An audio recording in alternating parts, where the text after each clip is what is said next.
News education से मैं आर्यन सिंह। और क्या बोलता है डेयरी, हम जानेंगे न्यूज एजुकेशन के माध्यम से। अभी हमारे साथ सम सोसाइटी ऑफ इंडिया के अध्यक्ष गिरजाधारी पासवान हमारे साथ हैं। और सर, आपका बहुत बहुत स्वागत है। आप लोगों का बहुत बहुत धन्यवाद। सर, सबसे पहले मेरा एक सवाल, जो सम सोसाइटी ऑफ इंडिया का जो आपने बैनर यहाँ पे लगा रखा है और आप उसके अध्यक्ष हैं, इसका मोटो क्या है? सम सोसाइटी ऑफ इंडिया एक सामाजिक संस्था है। सम मतलब होता है बराबर, और एक हम इक्वल सोसाइटी की चाहत है कि हमारे देश में एक समान तरह के समाज का निर्माण हो, ताकि सबको आगे बढ़ने का मौका मिले। और लोग, युवाओं को खासकर इसमें ज़रूरत है कि अपने करियर को आगे बढ़ाने के लिए कोशिश करें। और हम लोग जहाँ तक है इस माध्यम से बच्चों को प्रेरित करते हैं कि हर एक क्षेत्र में वो लोग आगे बढ़ें और अपना जीवन को संवारने का काम करें। अक्सर सर, आपको देखा गया है कि हर एक व्यक्ति को संविधान देकर उन्हें उनका मनोबल बढ़ाते हैं, और अनुसूचित जनजाति के लिए आप हमेशा लड़ाई लड़ते आए हैं। तो संविधान देने का तात्पर्य क्या होता है सर?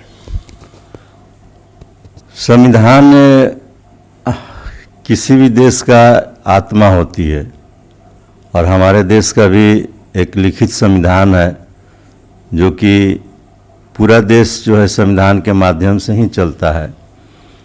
और जब तक हम संविधान के बारे में, उनके आर्टिकल के बारे में नहीं जानेंगे, तो हम अपनी हक और अधिकार की लड़ाई नहीं लड़ सकते हैं। चाहे किसी भी क्षेत्र में हो, कहीं भी जाइए, प्राधिकारी के यहाँ जाइए तो आपको डांट कर भगा सकते हैं। यदि आपके पास जानकारी है तो आप अपनी बात आसानी से मनवा सकते हैं। आजकल अधिकांश देखा जाता है कि कोई भी प्राधिकारी, चाहे हमारे जो भी मंत्री हैं, विधायक हैं, सांसद हैं, बात नहीं मानते हैं। लेकिन जब हम उनसे संवैधानिक तौर पर बात करते हैं तो वो रास्ते पर आ जाते हैं। और कहीं भी संसद में हो, चाहे आज भी देश में जो हालात हैं, वो सारे के सारे समस्याओं का समाधान जो है वो संवैधानिक दायरे में ही हो रहा है। आप बाबरी मस्जिद का मामला ले लीजिए, चाहे किसान आंदोलन ले लीजिए, चाहे किसी भी क्षेत्र का बड़े से बड़े मुद्दा जो है इस संविधान के दायरे में ही होता है।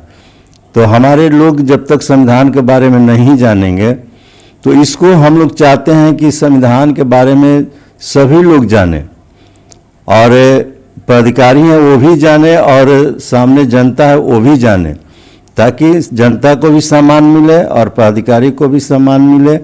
इसी व्यू से हमने हर घर संविधान भारत बने महान कार्यक्रम के अंतर्गत सारे प्राधिकारियों को, सारे अधिकारियों को, सारे एमपी विधायक जो अभी नवनिर्वाचित त्रिस्तरीय पंचायत चुनाव में जितने भी निर्वाचित हुए हैं, जिला पार्षद हो, मुखिया हो, सबको मैं सम्मान के साथ संविधान देने का काम कर रहा हूं, ताकि आप हमारे देश के विकास में अपना सहयोग प्रदान कर सकें।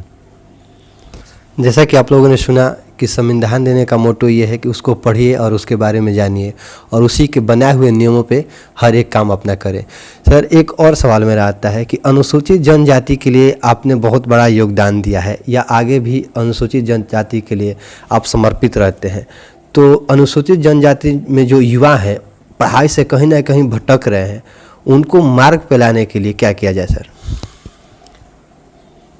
ये शिक्षा तो सबके लिए ज़रूरी है, जो कि अनुसूचित जाति और अनुसूचित जनजाति शुरू से ही पिछड़े हैं।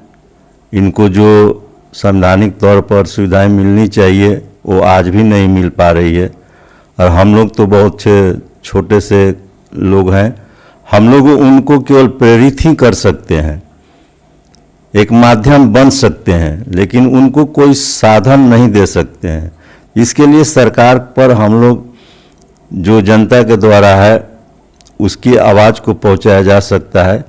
कि गरीब लोगों को उनको अच्छी शिक्षा की व्यवस्था करे ताकि उनको भी समान अवसर मिले आगे बढ़ने का, और ये भी देश के मुख्य धारा में शामिल हो, और शिक्षा के माध्यम से ही सारा कुछ हासिल हो सकता है।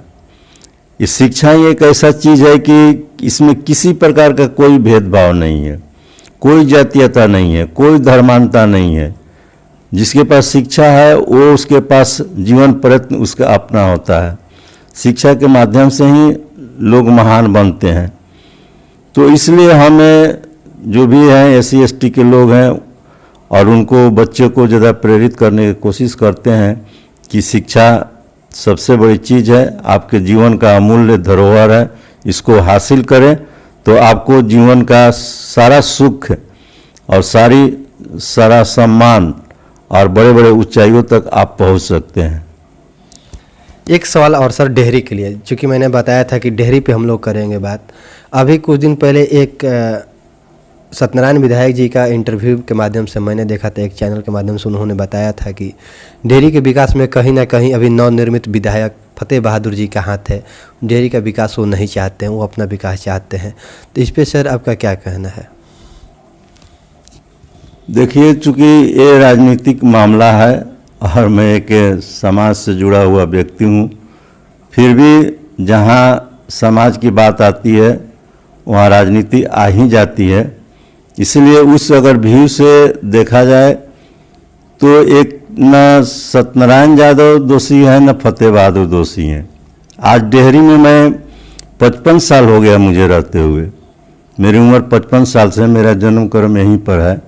मैं देख रहा हूं कि जितने भी यहाँ MP विधायक हुए, डेहरी के विकास के लिए उन्होंने अब कुछ भी ध्यान नहीं दिया। वो सरकार में रहे चाहे सरकार से बाहर रहे, काम करने वालों के लिए सरकार की कोई ज़रूरत नहीं होती है। अगर वो बिना सरकार के भी अच्छा काम कर सकते हैं और सरकार के में रह कर भी अच्छा काम कर सकते हैं। समाज यदि उनके पास पीछे रहेगा, उस समाज के लिए लड़ेंगे तो समाज उनके साथ खड़ा रहेगा और कोई भी अच्छा काम कर सकते हैं। अभी डेहरी का जो हमारा विकास पूरी तरह से आज तक जितना डेहरी को विकसित होना चाहिए था, आज मैं समझता हूँ कि नगण्य है। मुझे देखकर बहुत ही ग्लानि महसूस होती है कि यहाँ के लोग ये क्या करते हैं। यहाँ के कोई आवाज़ नहीं उठाते हैं, कोई बोलते नहीं है, कोई विरोध नहीं करता है। सारा सुसुप्त अवस्था में पड़ा हुआ है लोग, और केवल अपनी छोटी मोटी राजनीति चमकाने के वजह से हमेशा सुर्खियों में बना रहना चाहते हैं। तो जो हमारे डेहरी की स्थिति है बहुत ही बद से बदतर है। इसमें किसी का एक दोष नहीं देना चाहिए, और एक कि कोई भी व्यक्ति अगर उस जनता के प्रतिनिधि के रूप में अगर प्रतिष्ठित है तो उसको खुद ये सोचना चाहिए कि जो जिस जनता ने हमें ताज दिया है उस जनता का सम्मान करे और उनकी कार्यों को, डेहरी अपने शहर को, अपने क्षेत्र को विकसित करने का भरपूर प्रयास करना चाहिए। इतने वर्षों के बावजूद भी डेहरी जो है नरकीय स्थिति में यहाँ के लोग रहते हैं। तो हम चाहेंगे कि इस पर एक कोई ऐसा लोग आगे आए, और मैंने कई बार कहा कि मैं डेहरी का विकास ऐसे कर दूंगा कि देखने वाले देखते रह जाएंगे। तो लेकिन हम लोग को तरजीह नहीं मिलती है। तो जो लोग हैं तो इसलिए डेहरी का जो सौंदर्यीकरण भी नहीं हो पा रहा है। नगर परिषद है तो नगर परिषद में लूट खसोट भरा हुआ है, केवल पेपरबाजी और अपनी जो है वाहवाही के लिए प्रसिद्ध है। पूरे भारत में चर्चा हो गया कि डेहरी नगर परिषद एक नंबर 1 पर आ गई है, लेकिन कहीं भी नंबर 1 नज़र नहीं आता है। ये बहुत ही काफ़ी सोचनीय विषय है। तो उस पर लोग, एक जनप्रतिनिधि है, ध्यान नहीं दे, काम पर ध्यान